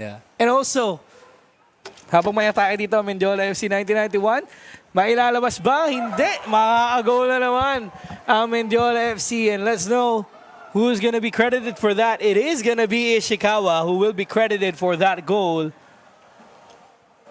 Hiromasa Ishikawa with the 4th goal of the match for Mendiola FC 1991. Gaya nga ng sinabi kanina ni Nina na si Hiro Ishikawa has to be the hero of the game. And so far, he has been involved in 3 of the goals, 2 of those assists. And now, a goal of his own, just being in the right place at the right time. Look at this beautiful run on the left flank. At hinahanap si Ishikawa sa gitna. Walang nakaharang.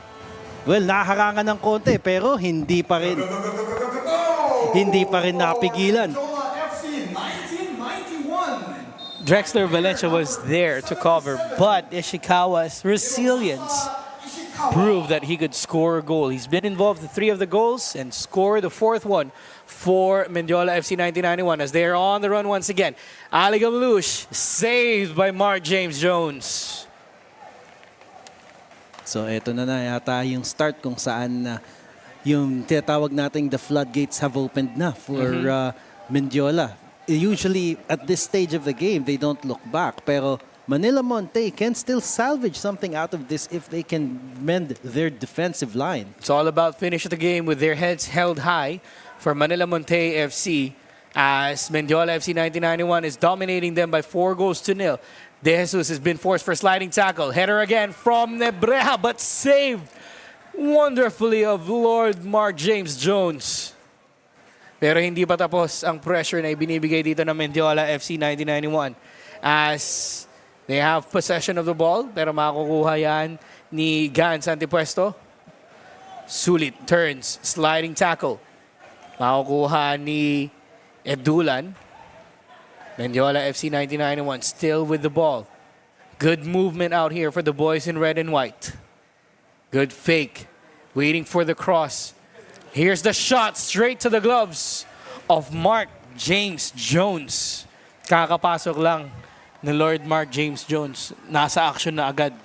Well, and plenty of power behind sa sipa na yun. Nakita mo yung talbog ng bola sa kamay ni Mark James Jones. Good reading of that play. Sabi nga ni guy named Saxonia, Another save from the Lord.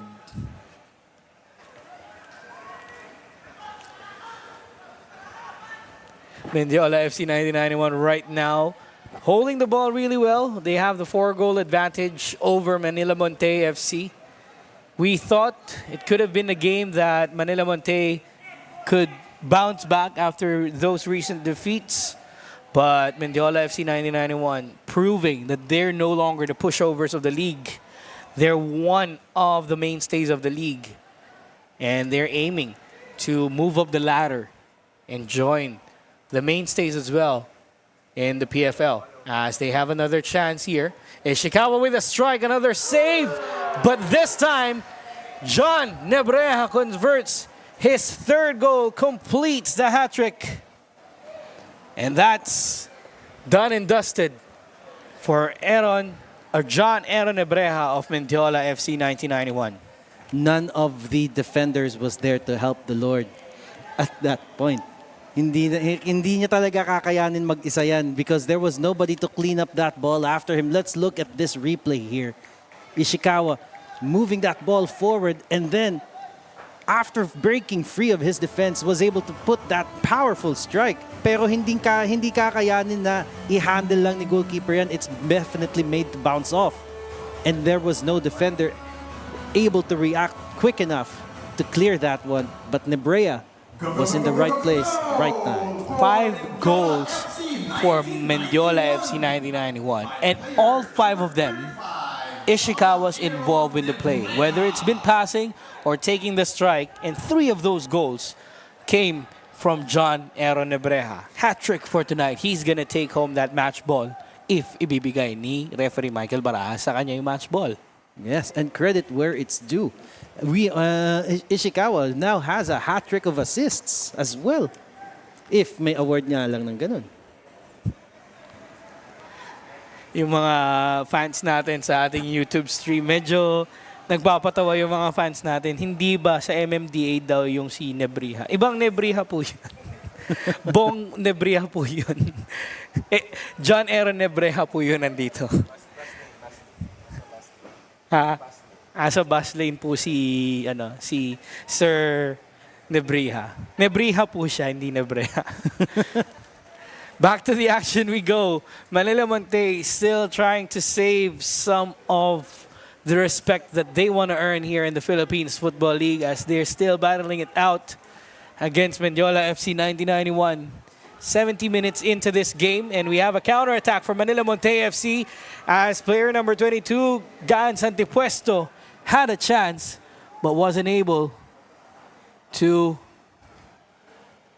make something out of that pass. Yeah, I think Mark Pellejo was the favorite of that play there. That's Antipuesto was too far to really make a good threat in front of the goal. But again, you could still see Manila Monte with a little bit more of their willpower, maybe. Still trying to find something out of this game, hopefully. It's all about, the respect that they want to earn here across the league. Still, Manila Monte wants to finish this 90 minutes with their heads held high against a formidable club like Mendiola FC 1991. Formidable why? They are the mainstays in the PFL. Manila Monte is a newcomer, and they're showing why they are the mainstays out here. Credit as well to Coach Niboy Pedimonte for putting up a fight despite having 14 players in the squad, as another save has been forced out of Mark James Jones in that sequence. Just keeping the scoreline to a minimum for Manila Monte FC. Pero it's gonna be a harder task now that the momentum and the physiology, the psychology is now with Mendiola here. So medyo yung advantage, yung confidence andyan na. They will start piling up on this. And Manila Monte has to be more prepared now. Well, talking about honesty, the owner of Manila Monte FC has been quite honest in all of his interviews. Now, they're expecting to finish at the bottom part of the Philippines Football League. If not the bottom part, probably last. of the league. They've been quite honest about that. Yun naman yung sinabi sa atin ng owner ng Manila Montet FC. But that doesn't mean that they're just gonna be pushovers of the league. They're still gonna be trying their best to battle it out against players like these ones na nakikita natin with Mendiola FC 1991 as they will have another substitution. Kaiser Tanyamor is coming in. He'll be replacing Keith Edulan. Medyo nagagamit na nga yung ilang cards lang. Pero going back to that, yes, I think the main point that they were trying to point out there is that they're still going for more of a financial stability at the start.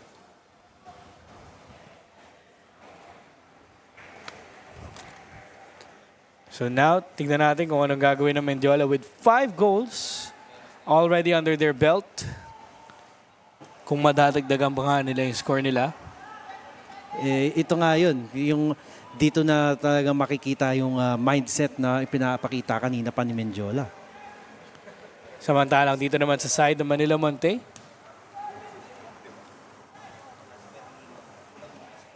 Pinapakita naman ng Manila Monte dito na kahit na 5-0 na ang score, kaya pa rin nilang tumapat dito.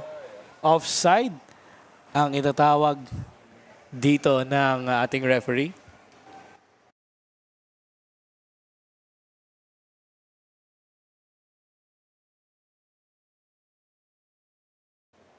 Tingnan natin yung offside dito, Glenn. Medyo ang lapit din ng offside call na to, pero if you titignan mo talaga siya ng mabuti, medyo naunahan na niya ng konti yung pinakahuling defender bago pinasa yung bola sa kanya. Kaya very, very na close call na to. So, tignan natin yung magiging chance dito na Manila Monte na nagre-ready sila ng mga substitutions nila rito. Gamlush was able to get the ball pero Ishikawa ngayon ipapasa dito kay Kirk Emansi.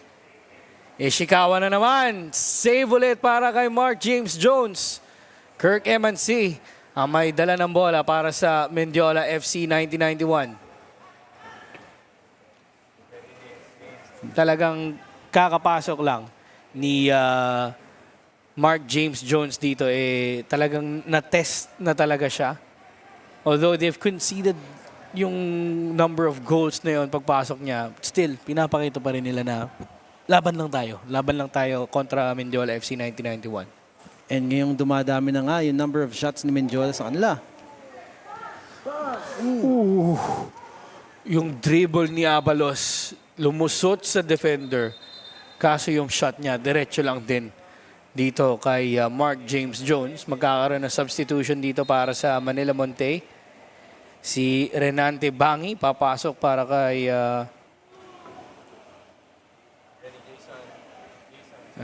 player number 25 na ilabas na si Nagiat kanina. Si J. Mark Salazar papasok din dito para sa Manila Monte.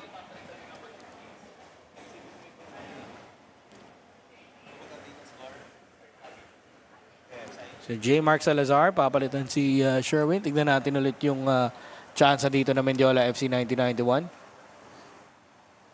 Hindi naharangan yung bola na yun. The interception, hindi nangyari at nakuha lang ni Abalos ang bola nang walang masyadong hirap. Tignan natin ulit yung dribble dito ni Abalos. Nasty violation. Yung pinakita doon ni Abalos. Medyo tumiklop na ng konti. Kung pumasok yun. Yun siguro may potential ding maging goal of the week kung sakali. Grabe naman kung ganon. Mendiola FC 1991, 2 candidates for goal of the week. Isa kay Kirk Emansi, tapos kay Nicolay Abalos. Talagang bounce back ang pinakita dito ng Mendiola FC 1991. Kung tutusin, kinakailangan talaga nila yung bounce back na yan. Considering na sila ang veterano sa ligang ito, hindi dapat sila basta-basta napapatumba lang ng mga bagong dating. Speaking of napatumba, medyo may iniinda dito yung isang player na Manila Monte FC pero ilalaban pa rin sila despite yung mga challenges na na-experience nila. At pinapakita na ngayon ng Mendiola FC 1991 yung pressure dun sa right side. Talagang idinidiin na nila yung players dun. Total shots, wow. From almost level kanina, 14-5 na ngayon para sa Mendiola FC 1991. Kaya nga nang sinasabi natin, dito na biglang nagising at bumukas ang floodgates 2 shots on target versus 12 on target. Dito mo rin makikita kung gaano ka naging busy yung dalawang goalkeepers na ipinasok ni Manila Monte. At ngayon, si Mark James Jones ay mukhang hindi pa tapos ang kanyang pagligtas sa kanyang kupunan. Pagkasab sa kanya, talagang pinagtrabaho na siya ng Mendiola. At ayun na nga! Oh! What a goal from Ishikawa. Curling ball to the top left corner. Make that 6 for Mendiola FC 1991, courtesy of player number 77, Hiromasa Ishikawa. Ang ganda ng movement of play niyan. Ishikawa unguarded, plenty of space sa harapan. Nakita at nilusutan ng kanyang dalawang marka. Kabago-bago tumira. Player number 77. Nilaruan niya lang yung dalawang defender na parang nakatayo lang halos. Nagmisto lang, nakatayo lang sila. 2 goals para kay Hiromasa Ishikawa. And most of the goals that Mendiola FC 1991 has scored involved siya dun sa mga play na yon. If not all, most. Kaya ito, kapag ka naisa kanya pa at naging hat-trick to, malamang candidate for man of the match yan. Let's see.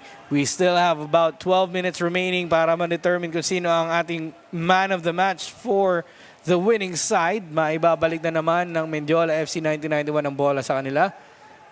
Abalos. Good pass. Papunta rito sa gitna. Mendiola on the attack once more. Strike from distance. And Mark James Jones punches it over the bar. Medyo dito natin nakikita na kung saan si Manila Monte. Medyo eager na silang bumalik sa formation, which totoo naman na dapat mabilis kang bumalik sa formation. Pero nakakalimutan na nila na magmarka ng mga kalaban nila. Kaya medyo nagkakaroon na ng opportunity na tumira even from outside the box itong mga kalaban. Mark James Jones saved a rocket of a strike. Dito nga, tignan natin ulit. Outside the box. Powerful strike. But the mitts of Mark James Jones prevented another goal. Yung mentality ni Manila Monte for that defender. I think that was number 27 who did not move closer to the one who took the shot. Corner para sa Mendiola FC 1991 pero lalabas na naman ang bola in favor of Mendiola FC 1991's corner. One corner after the other. Sunod-sunod na pressure din to. Pinaparamdam na ng Mendiola FC 1991 dito na, hey, teka lang. Di kami stepping stone. Cornerstone din kami ng PFL. As we, nakita natin yung corner na yun, no? Just a collision between two players, between Mendiola and Manila Monte. Pero yun nga, ang sinasabi natin, Glenn. Di sila stepping stone as another corner comes in. Mailalabas na naman yan ng Manila Monte. And kung tutuusin nga naman, Mendiola has been around ever since the start of the PFL. So they are as old as the PFL itself. Kaya for them to still be here despite not being able to win any silverware at this point in time, nakikita mo na andyan yung resilience nila and andyan yung stability ng team. Sila naman corner para dito sa Mendiola FC 1991. Aligam Lush yung threat doon pero nailabas na naman ng Manila Monte pero meron na naman silang corner dito. Walang katapusang pressure na nanggagaling sa Mendiola. At ngayon, kailan magka-crumble pa kaya ang defense ni Manila Monte? Full speed ahead for Mendiola FC 1991. Almost just tipping it into the goal. Manila Monte trying their best dito sa kanilang side na makakuha ng goal. And despite being the undermanned team, parang mas makikita mo yung fitness ni Mendiola dito. They are still gunning for that ball. Even in defense, mabilis pa rin silang tumakbo at na-maintain pa rin nila yung mabilis na pace ng laro nila. As opposed kay Manila Monte, medyo nakikita natin na hindi na nga sila nakakahabol. Good battle for the ball there para sa Mendiola FC 1991. A squad with 14 players registered for this match. At pinapakita nila yung resiliency nila dito with Avalos with a cross. A strike just out of the left side of the post para dito sa Mendiola FC 1991. Wow. Mukhang hindi pa yata natatapos si Nebreha sa kanyang ginagawang pagsascore against sa kupunan na to. Look at this play right here. Idadaan niya yung bola ngayon. Makikita na libre ang kakampi sa kanan. Was a cross that went past Ishikawa. Napunta kay Nebrea pero hindi naipasok sa goal.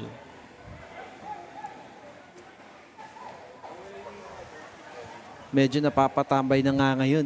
Kanina nakikita natin na yung back four ni Manila Montet, andyan pa rin, nasa position pa rin. Pero unlike earlier kanina, hindi na sila nakaka-react kaagad. Lalo na nasa gitna na ngayon. Tingnan mo si Ishikawa, nasa gitna na lang nag-aabang. Si Avalos, nag-aabang na lang din malapit sa defense niya. Avalos ngayon gagawa ng chance dito sa kanan ng Mendiola FC 1991. Tinutulungan dito ni Ishikawa. Babalik ang bola kay Avalos. Avalos sa hanap ng papasahan. Ibabalik muna niya yan dito kay Kaiser Tanyamor. Tanyamor, siya pa rin na may dala ng bola. Tanyamor with a cross. Diretso sa depensa ng Manila Montet.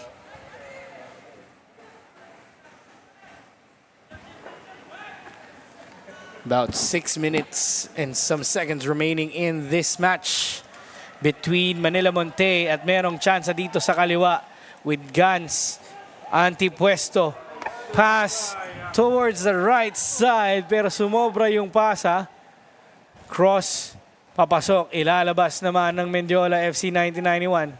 Ibabalik dito ng Manila Montet pero walang tao na naka-blue doon sa loob ng box. Hindi yun yung accuracy na hinahanap ni Antipuesto. Gusto niya sanang ipasa. Nakikita ko na yung takbo ni Jose malapit sa kanyang kanang bahagi. Pero nung ipinasa niya yung bola, hindi niya na-anticipate yung path ng takbo ni Jose. Kaya imbis na sa harapan ni Jose napunta, sa likuran pa.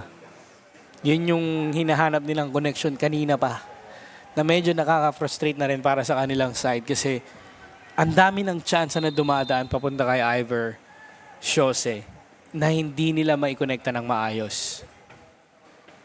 Ito yata yung pinaka-critical na piece ng atake nila na kailangan nilang ma-figure out. Yung connection sa pagitan ni Jose at ni Antipuesto in this case at kung sino man yung may hawak ng bola sa mga takbo niya. Jose ngayon, good pass pero offside ang itatawag ng ating referee dun sa play na yon. Medyo nakalayo na nga siya ng husto sa pinakahuling defender bago nangyari yung pasa kaya medyo expected na yung offside na yun. Yun yung connection na hinahanap natin sa kanila kanina. Kaso offside naman itong si Gans Antipuesto dun sa play na yon. Mendiola currently down by a man here. 10 players temporarily as mayroong player na binibigyan ng medical assistance. Nebreha through ball. Papunta na naman dito kay Ishikawa. Ishikawa almost all alone. Tackled from behind and that's gonna be a foul called against Manila Montet FC. At the edge of the box. At may card na ilalabas dito si referee Michael Barajas. That's the yellow card para dito sa player na Manila Montet. Medyo professional foul na rin yun kasi he was already away niyan. Medyo nakatakas na si Ishikawa. Tingnan mo kung gaano kalayo ang espasyo. Nakalagwas na itong si Ishikawa. Pero yung tackle dun sa likod ni Reggie Sulit, kind of a professional foul which really warrants a yellow card. Parang ng spear. Parang na spear. Pero galing sa likod. Reverse spear ba? Reverse spear. While waiting for the free kick, let's take this time to send our regards to our Filipinas under-17 who's going to be playing their AFC U17 Women's Asian Cup games in Indonesia. They'll be facing the hosts on May 6th at 7 p.m. May 9th against Korea. North Korea on May 9th and May 12th against South Korea in the AFC U17 Women's Asian Cup. Free kick ngayon para sa Mendiola. Abalos tried to curl it towards the left post. Pero medyo sobra lang. Pero may touch. Mukhang may touch doon as they are preparing for another corner. Sobrang lapit din nun. Yung curl na hinahanap niya nandun na. Kaso nga, like what you said, looks like somebody got in the way of that ball. And now, mukhang magiging corner na naman. Para kay Mendiola to. Pressure just keeps on piling. Another corner, another chance for a goal to seal this victory with a 7-0 scoreline. Here's the delivery towards the far post. Headed away by Manila Montet.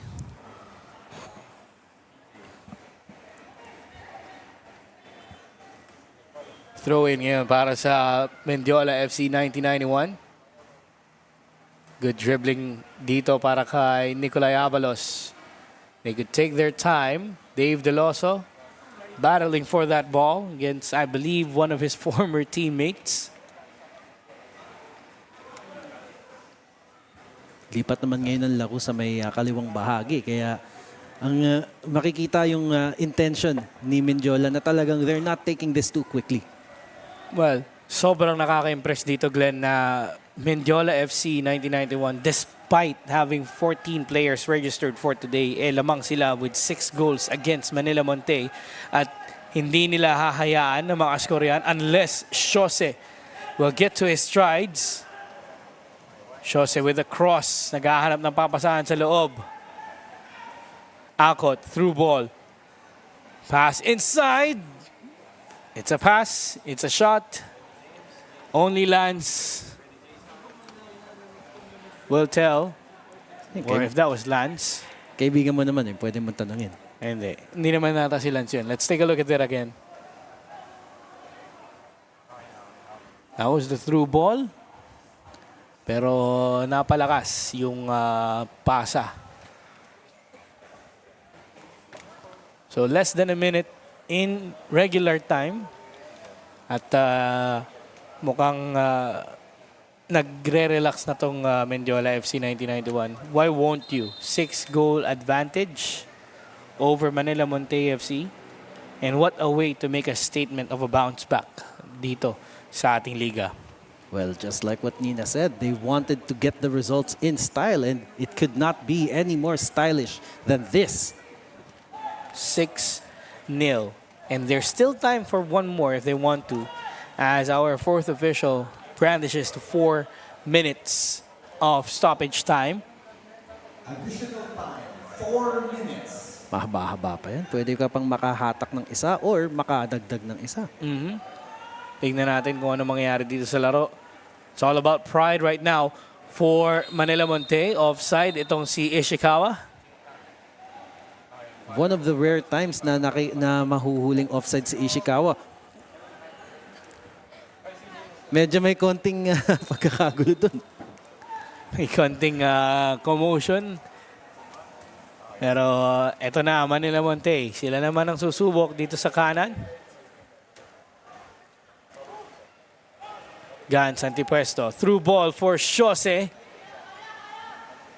One of the few moments na nakikita natin na hinahabol ni Jose yung bola instead of him being ahead of the ball. Sulit.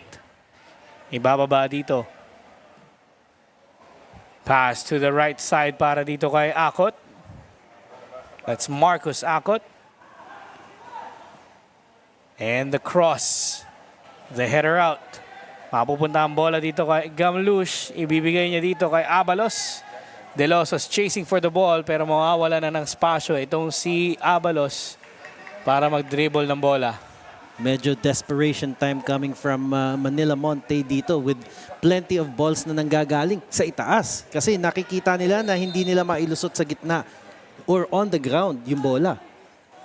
Foul ulit ang tinawag dito kay Dave Deloso and Manila Montet FC. And Coach Dennis Balbin couldn't believe what he's seeing right now. They were on the right path kanina nung nag-start yung laro.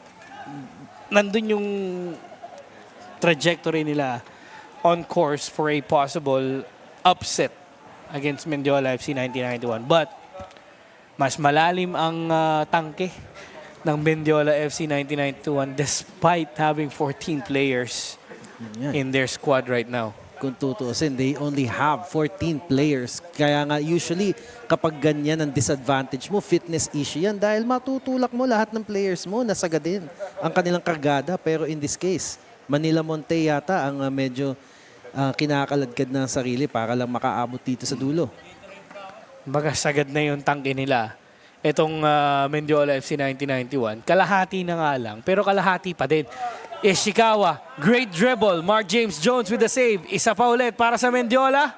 Makukuha ng Manila Montet, pero may chance pa rito. Hinahabol ni Nebreja, pero offside na raw siya, sabi ng ating referee.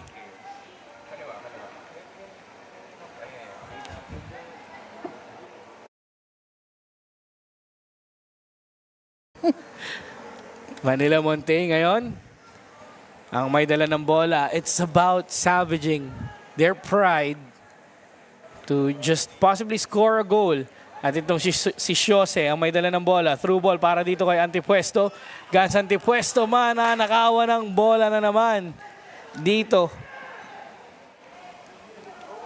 Abalos tackled by Salazar. And Coach Dennis Balbin throwing his cap to the ground out of sheer frustration. Pero talagang tama lang ang call ni referee dun. Medyo na ilayo na ang bola nung tinry agawin ni Salazar. Kaya naklip niya na lang ang paa ng attacker. Not going to his favor are the calls and the goals out here for Coach Dennis Balbin and Manila Montet FC. But again, gaya nga nasabi natin, they can still keep their heads held high after putting up a fight against one of the mainstays ng Philippines Football League. As referee Michael Baras says, enough is enough. Mendiola FC 1991 started quite slow but ended on a strong note thanks to a 6-goal performance behind a hat-trick performance as well from John Aaron Nebreja. Your final thoughts on this game, Glenn? Well, just right after that second goal has come in, dyan na medyo nakuha ni Mendiola FC 1991 ang kanilang stride. Dyan na nila nakuha yung confidence sa harapan ng bola. At dyan na rin, dumami yung number of shots and attempts. Medyo dito nila na-testing ang kagalingan ng goalkeepers ni Mamonong at ni Mark James Jones. Well, lumabas ang skills ng ating goalkeepers dito sa laro, but John Aaron Nebreja unlocking himself and scoring a hat-trick in this game. Ishikawa with 2 goals for himself, and we would not forget a screamer of a goal from Kirk Emanse to give them a 6-0 advantage over Manila Montet FC. Mendiola FC 1991 back on the winning track after 3 defeats since their opening day victory. And you could say, Glenn, they're really showing that they're no longer the younger boys or the dark horses of the league, but they're one of the ones who are about to stay in this league. Well, they really needed this win in order for them to move on sa susunod nilang laban na may confidence at ability. Nakita naman nila na kaya nila na mahanap ang back of the net sa mga attempts na ginagawa nila. Kailangan lang talaga nila na yung resilience, yung kailangan nilang siguro yung kanilang play style, kailangan nilang gandahan pa yung kanilang attacks dito. I guess hindi nila pala, napatunayan nila sa atin ngayon na hindi pala nila masyadong kailangan ang services pa ni Sahad Mohebizadeh para lang maka-score ng ganito kadami. Kasi the last time that they did, he was there. And now that he's not, looks like they're still capable. Well, nag-step up itong si John Aaron Nebreja with a hat-trick of his own. At syempre, tinulungan din siya dito ni Ishikawa with 2 goals of himself. And now, let's go over to Nina Alvia for our player of the match.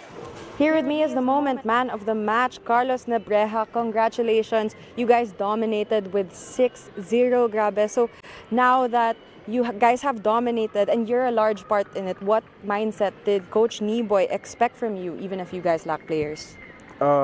First, our coach told us to trust each other. So, and of course, you have to trust the system that coach given us yung tactics that we practice for the whole week. And yeah, I think everyone did their part. We started a bit slow, but I think we can push more. But it's also, it's a good game. We got the win. It's a good build-up for the next coming game. So speaking of the next coming game, now that you guys are beginning a win streak, how do you feel going into the next match? It's simple lang. We just go back to the field and we just train as usual.